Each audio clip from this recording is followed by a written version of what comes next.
என்னால முடியல டாக்டர், இந்த வருஷமும் விட்டுட்டு போயிடும் போல. சரி சரி ரிலாக்ஸ். எப்படி டாக்டர் ரிலாக்ஸ் பண்றது? சஞ்சு வந்துட்டான், டூபே பேக் டு ஃபார்ம், பிரேவிஸ்லாம் சொல்லவா வேணும் அப்படின்னு என்னென்னமோ சொன்னானுங்க டாக்டர். இந்த வாட்டி கப்பு நம்துன்னு சொல்லிருப்பாங்களே. ஆமா டாக்டர். நம்து நான் சொன்னீங்க இல்லையே, நம்மள்துன்னு சொன்னேன். ஆஜ்கி பன்மே நீங்க சொல்லுங்க. இந்த வருஷம் அந்த ஆர்சிபி காரணங்களை பொழக்கலான் இருந்த டாக்டர், பார்த்தா எங்களை போலன்னு பொழந்துட்டானுங்க டாக்டர். So sad. சாவடா, நீங்க ரொம்ப பாதிக்கப்பட்டிருக்கீங்க.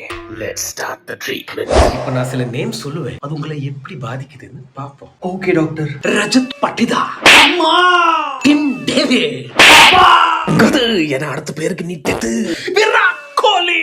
சி, அவ்வளவு சீன்ல இல்ல டாக்டர். டாக்டர் என்னாச்சு? பிபி தலைவலியாச்சின்னு சொல்றேன். எங்க போனாரோ மகேந்திர சிங் தோனி. சாவுங்கடா, 17 வருஷமா எப்படி எல்லாம் எங்களை டார்ச்சர் பண்ணி உங்களுக்கு இதெல்லாம்.